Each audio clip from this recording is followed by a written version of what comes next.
이 시간 우리 하나님 말씀 받도록 하겠습니다. 우리가 이 시간 받을 하나님 말씀은 예레미야 6장 22절부터 30절까지 말씀입니다. 이 복된 시간 하나님께 주시는 말씀은 예레미야 6장 22절부터 30절 말씀입니다. 제가 가진 성경 구약 1060쪽에 있습니다. 내버린 은이라는 제목으로 우리 같이 이 시간 말씀 받겠습니다. 예레미야 6장 22절부터 30절까지 말씀입니다. 같이 한 절씩 교독하도록 하시겠습니다. 여호와께서 이와 같이 말씀하시되 보라, 한 민족이 북방에서 오며 큰 나라가 땅끝에서부터 떨쳐 일어나나니 그들은 활과 창을 잡았고 잔인하여 사랑이 없으며 그 목소리는 바다처럼 포효하는 소리라. 그들이 말을 타고 전사같이 다 대열을 벌이고 시온의 딸인 너를 치려 하느니라 하시도다. 우리가 그 소문을 들었으므로 손이 약하여졌고 고통이 우리를 잡았으므로 그 아픔이 해산하는 여인 같도다. 너희는 밭에도 나가지 말라, 길로도 다니지 말라. 원수의 칼이 있고 사방에 두려움이 있음이라. 딸 내 백성이 굵은 배를 두르고 재에서 구르며 독자를 잃은같이 슬퍼하며 통곡할지어다. 멸망시킬 자가 갑자기 우리에게 올 것임이라. 내가 이미 너를 내 백성 중에 망대와 요새로 삼아 그들의 길을 알고 살피게 하였노라. 그들은 다 심히 반역한 자며 비방하며 돌아다니는 자며 그들은 녹과 철이며 다 사악한 자라. 풀무불을 맹렬히 불면 그 불에 납이 살라져서 단련하는 자의 일이 헛되게 되느니라. 이와 같이 악한 자가 제거되지 아니하나니. 같이 읽겠습니다. 사람들이 그들을 내버린 은이라 부르게 될 것은 여호와께서 그들을 버렸음이라. 아멘. 우리가 지난 연초부터 계속해서 이제 예레미야 말씀을 보고 있습니다. 저와 같이 보고 있는 그 말씀 가운데 우리가 1장에서 이런 내용을 보았습니다. 소년 예레미야를 선지자로 부르시고 남유다가 북방의 민족들에 의해서 곧 멸망당할 것이다. 이것은 취소되지 않는 확정된 미래다라고 하는 것을 보았습니다. 2장에서 6장은 하나님의 심판이 예루살렘과 남유다에 어떻게 임하게 되는지에 대해, 그리고 하나님께서 원하시는 것은 남유다의 회개임을 보았습니다. 이러한 흐름을 통해 의도적으로 보지 않은 부분들이 있습니다. 그것은 4장의 뒷부분과 6장의 뒷부분입니다. 선지자가 이야기하는 북방의 민족에 대해 남유다의 백성들은 궁금하게 생각할 수 있었습니다.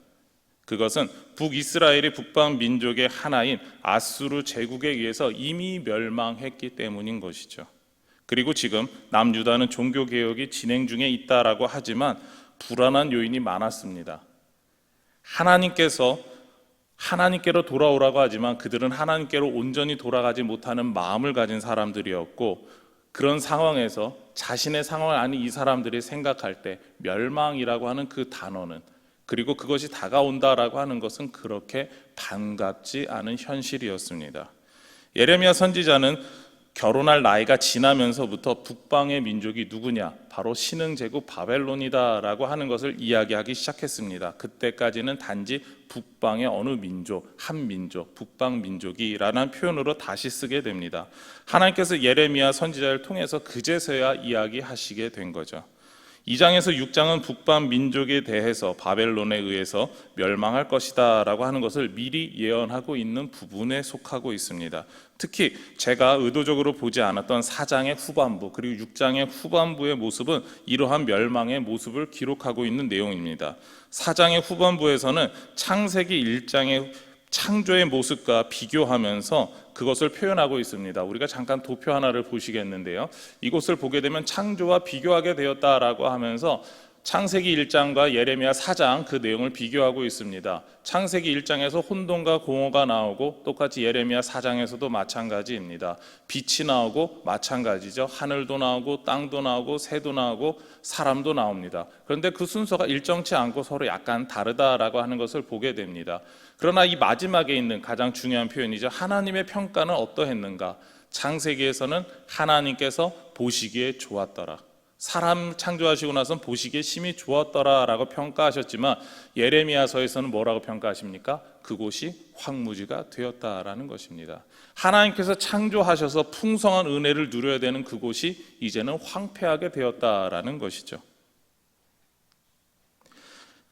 하나님께서 창조하신 세계가 왜 이렇게 변했습니까? 바로 남유다 백성들의 죄로 인해서 이렇게 변할 것이다 라고 하는 것을 미리 선지자를 통해서 선포하고 계시는 것입니다. 예레미야 6장도 이런 의미에서 접근해야 합니다. 6장은 예루살렘의 멸망의 날 그때를 표현하고 있습니다. 북방의 민족이 예루살렘 성을 둘러싸고 있는 상황입니다. 그리고 그들은 성벽을 무너뜨리며 성을 덮치게 되는 것이죠. 그 모습이 23절에서 표현되고 있는데요. 23절을 읽겠습니다. 그들은 활과 창을 잡았고 잔인하여 사랑이 없으며 그 목소리는 바다처럼 표효하는 소리라. 그들이 말을 타고 전사같이 다 대열을 버리고 시온의 딸인 너를 치려 하느니라 하시도다. 바다처럼 표효한다 해서 표효한다는 말은 바다가 경계를 넘어서 뒤섞인다라고 하는 뜻을 가지고 있습니다. 우리 바닷가에 가면은 밀물과 썰물에 의해서 그 바다가 일정한 경계를 이루고 있는 것을 보게 됩니다. 뭐 때때로 모래가 쓸려 나간다 하더라도 그 경계는 거의 일정합니다. 어떻게 보면은 이 바다가 경계를 넘어서 뒤섞인다라고 하는 말은 오늘날의 쓰나미와 같다라고 하는 표현으로 보시면 됩니다. 쓰나미가 닥치면 어떻게 됩니까? 모든 것을 닥치는 대로 그 경계를 넘어서 쓸어가 버리게 되는 거죠. 그러나 성경에서 이야기하고 있는 이 포효한다라고 하는 뜻은 조금 더 다른 의미를 가지고 있는데 바로 창조 시에 나타난 혼돈과 동일한 그런 언어로 쓰이고 있다라는 거죠. 그런 단어입니다. 경계가 불분명하게 뒤섞여 있는 그 상태 자체를 뜻한다라는 겁니다. 밖에서 예루살렘 성을 둘러싸고 있는 그 북방의 민족들과 그리고 성이라고 하는 경계를 통해서 성 안에 있었던 이스라엘 백성들 사이에 경계가 불분명해진다는 건 무엇입니까? 그 군대가 쳐들어가서 예루살렘 성 안에서 전투를 벌이게 된다라는 것이죠. 뒤섞여서 사람들을 죽이고 약탈하고 유린하고 그리고 포로로 끌고 가게 된다라고 하는 것을 표현하고 있는 것입니다. 남유다의 심판의 결과는 하나님께서 창조하신 창조가 무너짐을 4장에서 표현하고 있습니다. 그렇게 창조의 질서가 무너져 내렸다라는 것이죠. 그리고 6장에서는 완전히 멸망하고 예루살렘 성, 하나님의 도성, 하나님께서 하나님의 백성들의 다스리는 그 상징적인 곳과도 삼으셨던 그곳이 완전히 멸망하게 된다라고 하는 것을 보여주고 있는 것입니다. 그리고 이러한 심판은 하나님께서 원하시는 모습과 결과가 아니어도 반드시 이루실 것이다 라고 하는 것을 보여주시죠. 왜 이런 결과가 나타나게 됩니까? 앞에서 본 것처럼 남유다 백성들의 죄 때문입니다. 하나님께서는 죄로 인해 심판하심을 원하지 않으셨습니다. 그래서 선지자들을 통해서 꾸준하게 하나님께로 돌아오라, 너희 죄를 다 돌이켜서 하나님 앞에 그 모든 죄를 내려놓고 하나님께로 돌아오라 라고 말씀하셨습니다. 그런데 이스라엘 백성들은 어떻게 했습니까? 스스로 돌이키지 않았습니다. 오히려 우상을 섬기는 일, 세상 것을 쫓아가는 그 자리에 더욱더 열심히 나아갔습니다. 심지어 어떤 사람들은 하나님보다 우상을 섬기는 일을 더 우선시했다라는 것이죠. 그렇기에 하나님께서 갖가지 방법으로 이스라엘 백성들이 돌아오라고 하셨음에 대해서 무시한 그 백성을 향하여서 하나님이 하실 수 있는 일은 무엇이겠습니까?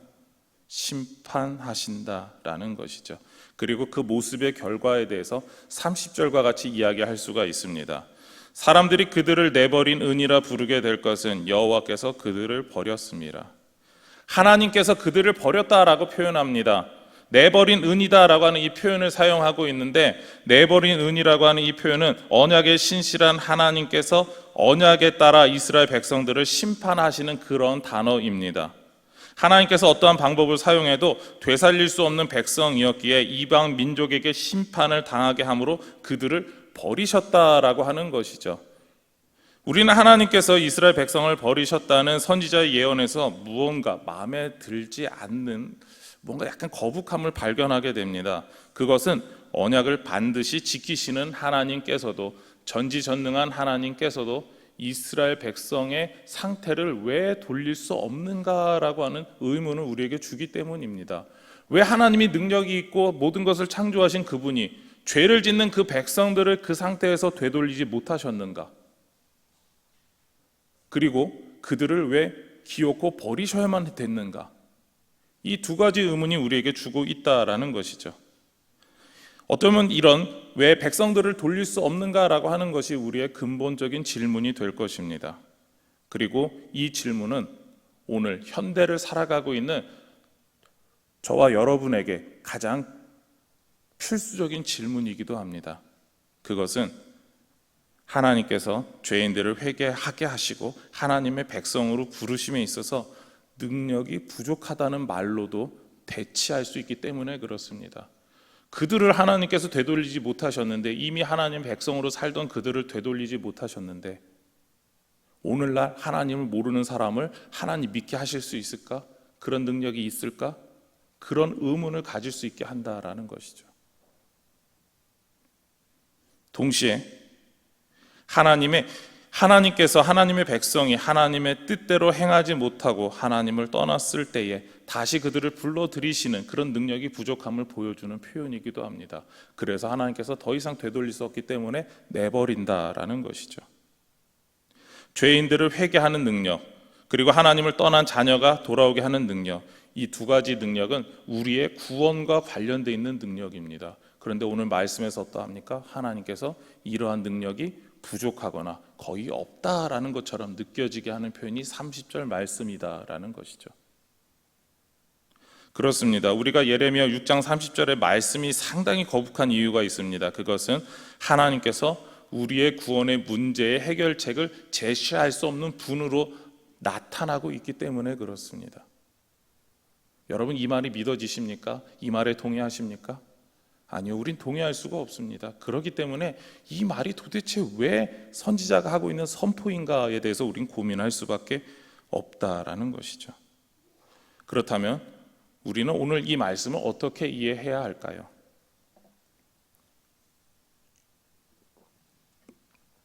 우리가 오늘 말씀에서 꼭 보아야 할 기본 전제가 있습니다. 그것은 바로 하나님은 신실하시다라는 겁니다. 신실하시다라는 말은 하나님께서 맺으신 약속, 언약에 대해서 반드시 지키신다라는 그 뜻이죠.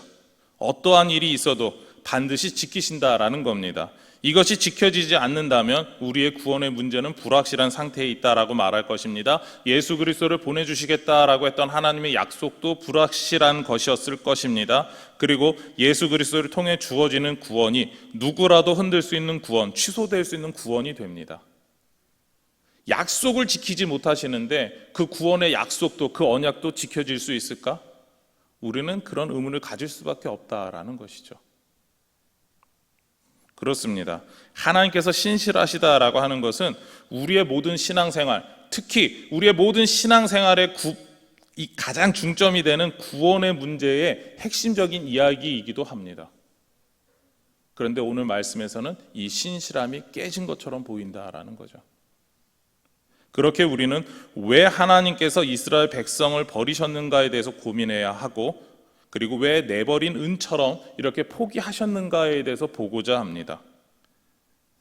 이에 대해서 우리는 반드시 답을 내야 그런 과정이 있어야 되는데, 이 내버린 은이 도대체 무엇인가를 우리 한번 생각해 보고자 합니다. 은의 특성을 한번 생각해 보고자 하는데요. 은은 어떻습니까? 여러분이 아는 것처럼 금속의 한 종류입니다. 그런데 약간 무르고 그리고 광택이 있습니다. 그리고 다른 금속과 마찬가지로 은이 섞여 있는 광석들을 녹여서 얻을 수 있는 그런 금속입니다. 그러나 자연 상태에서 얻을 수 있는 은 광석은 금보다 적다라고 이야기를 합니다. 금보다 더 적게 구할 수밖에 없다라는 것이죠. 그래서 예레미야 선지자 당시, 그리고 어떤 특정 시기가 될 때까지 은은 금보다 더 비싼 그 귀금속이었습니다. 은을 대량으로 얻을 수 있는 방법이 조선시대 때 노비들에 의해서 개발되었습니다. 그리고 노비들은 자랑스럽게 자기 주인인 양반에게 이야기를 했는데 양반은 이것을 숨기고 감추고자 했습니다. 그때 노비들이 꾀를 내죠. 이것을 다른 사람에게 팔아야 되겠다. 그리고 팔았던 곳이 바로 일본입니다. 일본에서는 이것을 사들였던 도쿠가와 이에야스가 은 광산을 개발하고 은을 대량으로 생산해내서 전 세계에다 팔아버리게 됩니다. 그리고 조총을 수입하거나 화약도 수입하고 여러 가지 장비를 갖춥니다. 그리고 일본을 통일하게 되죠. 일본의 전국시대가 끝납니다. 그 후에 어떻게 됩니까? 우리나라의 임진왜란을 일으키게 되는 거죠. 이 은과 우리나라는 좀 상당히 좀 서글픈 역사가 이렇게 있습니다. 아무튼 이러한 방법은 오늘 우리가 읽은 성경에서도 사용되었던 방법의 일부이기도 합니다. 29절인데요. 풀무불을 맹렬히 불면 그 불에 납이 살라져서 단련하는 자의 일이 헛되게 되느니라. 이와 같이 악한 자가 되지 아니하나니. 이 은광석을 녹일 때 생기는 문제점에 대해서까지 이야기하고 있습니다. 은광석을 녹이는 그 과정에서 납이 살라지게 됩니다. 그런데 이 은이 녹아버리게 되면 문제입니다. 왜냐하면 은보다 조금 더 뜨거운 금, 그리고 은보다 한 300도 이상 뜨거운 굴이나 철도 같이 녹아버리는 일이 생기게 됩니다. 무엇입니까? 이것들이 뭉친다라는 것이죠. 그리고 그 중간에 여러 중금속들이 있는데 그것이 은과 너무나 잘 섞이는 성질을 가지고 있습니다. 그런데 그 단순하게 이렇게 뒤섞이는 정도가 아니라 우리가 흔히 하는 이야기로 화학적인 결합이 일어나게 됩니다. 화학적 변화가 나타나게 되어서 이것이 도저히 분리가 될 수 없게 된다라는 것이죠. 이런 화학적 변화의 문제들에 대해서 28절은 이렇게 이야기하고 있습니다. 그들은 다 심히 반역한 자며 비방하며 돌아다니는 자며 그들은 녹과 철이며 다 사악한 자라. 하나님을 반역하고 비방하며 돌아다니는 그들을 향해 노시다 철이다 이야기를 합니다. 무엇입니까? 그들의 상태, 그들의 마음가짐, 그들이 짓는 죄의 모습이 그와 같다라는 것이죠. 은과 완전히 뒤섞여서 구별되지 않는 화학적 변화까지 일으켜서 이것들을 떼어낼 수 없는 상태가 되었다라고 하는 이야기를 하고 있는 것이죠. 그래서 하나님께서 하시는 이야기가 무엇입니까? 내버린 은과 같이 이스라엘 백성들이 이제는 도저히 되살릴 수 없는 상태가 되었다라고 하는 겁니다. 그래서 하나님께서는 내버린 은이다라고 말씀하시면서 녹과 철 등이 화학적으로 결합되어서 풀무불로 녹여서 분리할 수 없게 된 은의 모습을 이야기하시는 것입니다. 그런데 누가 지금 이렇게 되었다라는 겁니까? 이스라엘 백성들이 그렇게 되었다라는 것입니다. 내버린 은의 모습으로 이스라엘 백성이 하나님의 거룩한 백성이 변했다라는 것입니다. 하나님의 것과 세상의 것이 뒤섞여서 하나님의 거룩함을 잊어버린 모습, 세상의 것인지 하나님의 것인지 구별할 수 없는 그 모습, 그 모습이 바로 내버린 은입니다. 하나님과 우상을 함께 섬기면 그리고 또한 거룩한 것과 세상의 것을 동시에 사랑하는 모습, 그래서 본질적인 은의 모습, 본질적인 성도의 모습을 잃어버린 그 모습이 바로 내버린 은에 담겨있는 뜻입니다. 이스라엘 백성들이 성도답게 하나님 백성답게 살지 못하고 세상의 것을 쫓아가고 있는 그 상태, 겉으로는 할례를 행해서 하나님의 백성인 것 같지만 그 속은 하나님의 것이 아닌 그들의 모습을 꼬집고 있는 것이죠. 하나님께서는 내버린 은과 같은 이스라엘을 심판하시게 됩니다. 하나님께서는 심판을 통해서 하나님의 것이 아닌 세상의 것, 우상을 섬기는 모습과 분리시키시기로 결정하셨습니다. 오늘날 은을 대량 생산으로 얻는 방법에 이러한 힌트가 있습니다. 공업적으로 필요한 물질을 얻기 위해서 풀무로 녹이는 것 외에 다른 방법이 현대에 사용되고 있습니다. 여러 가지 화학물질을 부어서 금속들을 다양하게 걸러내는 방법이 사용되고 있습니다. 이런 방법을 사용하게 된다면 자기가 원하는 물질을 정확하게 구별해낼 수 있다라고 합니다. 그리고 이런 과정에서 은이 대량으로 생산되게 되었습니다. 오늘날 그래서 풀무불로 녹이는 방법보다 이런 화학적 방법에 의해서 은을 대량으로 생산하게 되고 그리고 금보다 더 싼 은을 우리가 사용할 수 있게 된 것입니다. 순도 99% 이상의 정은을 이런 화학적 방법을 통하여야지만 사용할 수 있다, 얻을 수 있다라고 이야기를 합니다.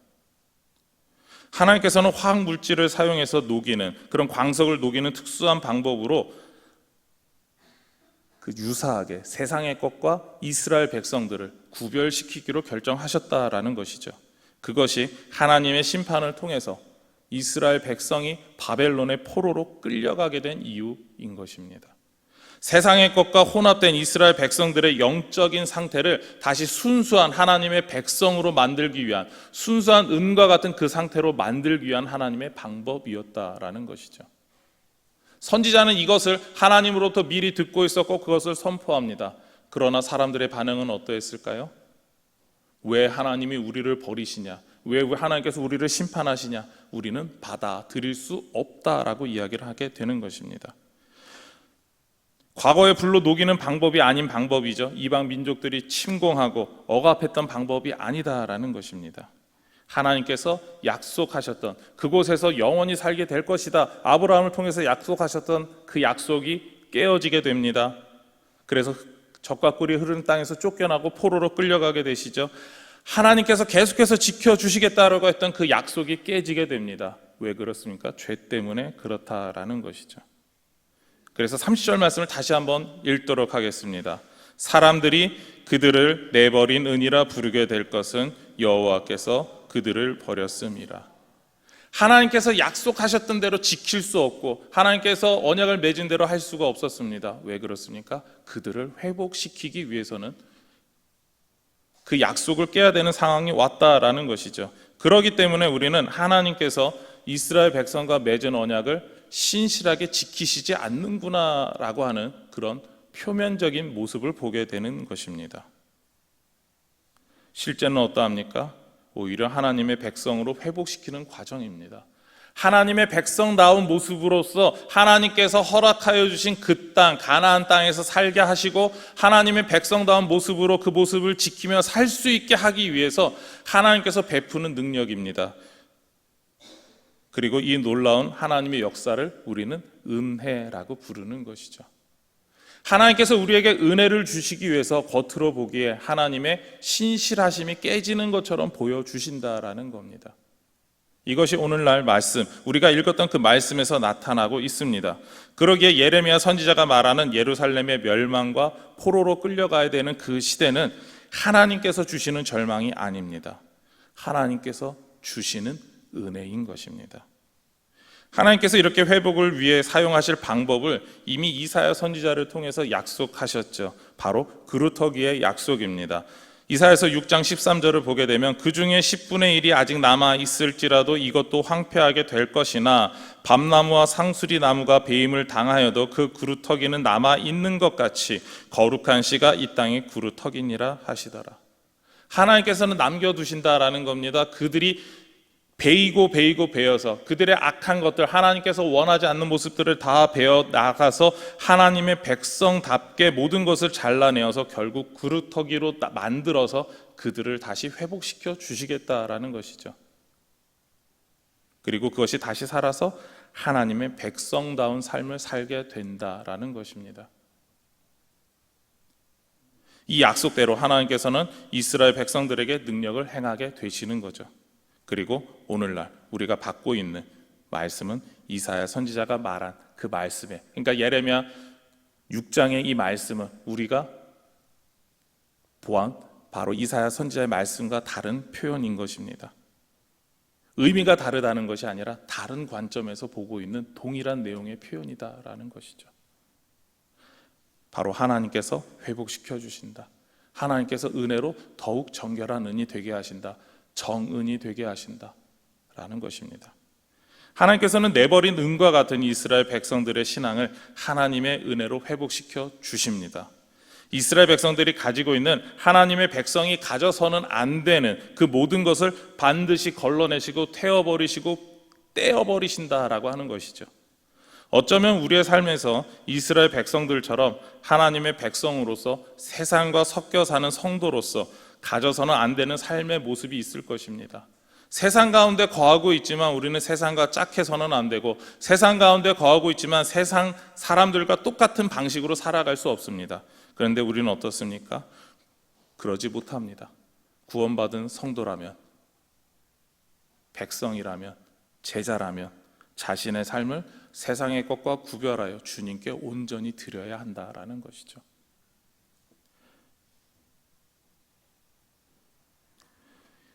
주님께서 우리에게 말씀하십니다. 바벨론 포로의 기간을 통해 하나님께서 이스라엘 백성을 특별하게 연단시키셨습니다. 그리고 그것처럼 내버린 은을 녹이는 화학물질처럼 우리의 삶을 힘들게 하는 것들을 통해서 세상의 것을 추구하는 불필요한 것을 우리 가운데서 분리하여 내신다라는 겁니다. 우리의 삶에서 힘든 것이 있습니까? 괴로운 것이 있습니까? 경험하지 못한 어려움이 여러분 가운데 있으십니까? 이런 일들이 있다면 오히려 여러분은 기뻐하셔야 합니다. 하나님께서 우리를 내버린 은처럼 버리고 마시는 것이 아니기 때문입니다. 오히려 하나님께서 우리를 다른 방법으로 연단하시고 우리가 경험하지 못한 방법으로 연단하셔서 더욱더 정은과 같이 순수한 그 은의 모습과 같이 우리를 불러내시는 과정이기 때문에 그렇습니다. 우리 스스로 우리를 정결하게 하지 못하기 때문에 하나님께서 우리를 향해 특수한 방법을 사용하셔서 기존의 연단이 아닌 보다 특수한 방법으로 우리를 정결하고 거룩하게 하시는 것입니다. 제자 훈련을 시작하면 이런 일들이 꼭 있습니다. 그것은 뭐냐면 제자 훈련을 하기로 결단하고 첫 시간이 될 때까지, 그러니까 처음 오리엔테이션이 될 그 시간이 올 때까지, 혹은 오리엔테이션 이후 첫 번째 시간이나 둘째 시간이 될 때까지 꼭 문제가 생기시는 분들이 몇 분 계십니다. 훈련 받으시면서 경험하신 분들도 있겠지만 그 과정 가운데 그 어려운 일이 생기는 이유는 여러 가지 이유가 있겠죠. 신앙생활에서 경험하지 못한 일들을 통하여서 우리가 막 이런 생각을 합니다. 내가 이게 훈련을 받으면 안 되나라는 생각을 하시게 됩니다. 처음엔 그래요. 그렇지만 우리가 옆에서 이야기를 해드리죠. 하나님께서 오히려 그 훈련 받으시면 기뻐합니다. 받으십시오. 악한 영의 세력들이 지금 훈련 받는 걸 싫어하기 때문입니다. 그리고 더 덧붙여서 하나 더 설명한다면 지금까지 하나님 뜻대로 행하지 못했던 그런 우리의 세상적인 것들을 하나님께서 특수한 방법으로 연단하셔서 걸러내시는 과정입니다. 무엇입니까? 어려운 일이 생겼다. 훈련 받으면서 어려운 경험을 하시게 된다. 그것은 오히려 더 하나님께서 하나님 앞에 온전히 세우시기 위한 연단의 과정이다라는 것입니다. 그렇기 때문에 경험하지 못했던 문제들, 신앙생활하면서 경험하지 못했던 그 길을 가는 분이 계시다면, 더 어려운 일을 가시는 분이 계시다면 하나님께서 그만큼 더 큰 은혜의 자리로 부르시는 줄 믿으시면 됩니다. 그만큼 힘들고 괴롭고 경험하지 못한 어려움을 통해서 하나님께서는 저와 여러분의 모습을 바꿔가십니다. 이렇게 괴로움을 받으라 그러니까 참 답하기 괴로우시죠? 맞습니다. 결코 쉬운 일이 아닙니다. 그러나 그것을 경험하신 분들은 어떻습니까? 그 괴로움을 경험하십시오라고 말하면 오히려 은혜가 되십니다. 나도 경험해봤는데 맞습니다라는 그 의미가 있기 때문에 그렇습니다. 다시 말씀드립니다. 여러분의 삶 가운데 힘들고 괴롭고 경험하지 못한 어려움이 있다고 느끼게 되십니까? 그것은 단순하게 인생에서 겪게 되는 어려움이 아닙니다. 바로 하나님과 더욱 친밀한 관계로 나아가는 특별한 은혜가 부어지는 시기입니다. 그때 해야 되는 건 무엇입니까? 우리의 믿음을 포기할까요? 신앙을 포기할까요? 아닙니다. 오히려 우리의 믿음의 자리에서 주님 앞에 더 온전히 있어야 됩니다. 그리고 그 이후에 우리의 삶을 주님께서 변화시켜서 하나님의 역사를 경험하게 하신다라는 겁니다. 그렇습니다. 하나님께서는 은혜로 내버린 은과 같은 이스라엘을 변화시켜서 정은으로 바꾸시는 분입니다. 그리고 마찬가지로 우리의 삶을 바꿔서 하나님 앞에 더욱 거룩하게 세우시는 분이십니다. 하나님께서는 약속하신 그대로 언약의 말씀대로 하나님의 백성들을 지켜주시고 보호하시는 분이십니다. 그래서 모든 어려움 가운데 지켜주시고 필요한 모든 것을 공급해 주십니다. 우리가 경험하지 못했던 그 시기에 하나님께서 그 약속을 지키지 않는 것 같은 그 시기에도 하나님께서는 지키고 계십니다. 무엇을 위해서요? 우리의 신앙을 위해서, 우리의 신앙의 연단을 위해서 우리를 지켜주시고 보호하시는 분이십니다. 이것을 믿으시기를 소망합니다. 하나님께서는 하나님의 은혜 안에서 우리가 살 수 있도록 하나님의 백성을, 하나님의 자녀를, 주님의 몸된 교회를 이끌어 가십니다. 때로는 하나님께서 하신 약속과 맞지 않는다라고 고민하는 어려움과 괴로움도 있을 것입니다. 그런데 그 모든 어려움과 괴로움은 우리가 주님의 뜻 안에서 더욱 거룩하게 되며 정결하게 되기를 원하는 주님의 은혜입니다. 그렇습니다. 우리는 어려움과 괴로울 때 하나님께서 나를 버리셨다라고 판단하고 생각하는 것이 아닙니다. 오히려 하나님의 은혜이다라고 생각하고 기뻐하시기를 바랍니다. 하나님께서는 분명히 우리에게 약속하셨죠. 우리의 구원이 취소되거나 번복되지 않고 흔들 수 없다라는 것입니다. 그것은 지금도 우리를 지켜주시고 우리 곁에 함께 하시고 우리를 보호하신다라는 겁니다. 그리고 우리에게 구원을 주신 그 하나님께서 우리의 구원의 완성, 주님의 나라에 들어가는 그때까지 우리를 온전히 지켜주시고 보호하시고 인도하시는 것이죠. 그 주님께서 우리에게 어려움과 괴로움을 허락하십니다. 왜 그렇습니까? 우리 한 사람 한 사람을 거룩한 교회로, 거룩한 성도로 세워가시기 때문입니다. 하나님께서 완전한 멸망과 포로의 시기로 이스라엘 백성들을 내버린 은에서 정은으로 바꿔주신 것처럼 우리의 삶에서 경험하게 되는 어려움과 괴로움을 통해서 우리는 주님의 참된, 주님의 몸된 교회로 변해갈 수 있게 되는 것입니다. 이러한 꿈과 기대 안에서 살아가는 우리 모든 동부교회 성도님들이 되시기를 소망하며 축원합니다. 기도하시겠습니다. 하나님, 우리 가운데 주님의 그 은혜를 허락하여 주시고 주님의 뜻 가운데 있게 하심을 감사합니다. 이스라엘 백성들의 그 모습을 통해서 볼 때, 사람들이 평가할 때 저들은 내버린 은이 되었다라고 평가하게 되고 어쩌면 스스로도 우린 내버린 은이 되었어라고 하면서 하나님께서 우리를 더 이상 고칠 수 없어서 버리신 것 같다라고 이야기하는 그런 괴로운 상황이 올 수도 있습니다. 그런데 그 상황이 주님께서 우리를 버리신 것이 아니라 오히려 우리를 전보다 더욱 거룩하게 하시고 전보다 더욱 정결하게 하시고자 하는 그런 연단의 과정임을 믿습니다. 우리가 경험하지 못했던 그런 특수한 방법들, 우리가 경험해서는 안 된다고 생각했던 그런 방법들을 통해서 지금보다도 더 온전한 주님의 몸된 제자로, 주님의 몸된 교회로 세워주심을 믿습니다. 우리가 만일 당하고 있는 어려움이 있다면 그것을 통하여서 기뻐할 수 있게 하여 주시옵소서. 또한 우리가 아직 경험하지 못했지만 그런 어려움을 당한다면 주님 앞에서 주님이 우리를 더욱더 큰 은혜의 자리로 불러주신다라고 하며 기뻐할 수 있도록 인도하여 주시옵소서. 우리가 가져야 될 그 마음, 우리가 가져야 될 그 모든 것이 온전히 주님께 온 것임을 믿고 고백하는 우리 모든 동부교회 성도님들의 삶이 될 수 있도록 인도하여 주시고 거룩한 삶을 살 수 있도록 인도하여 주시옵소서.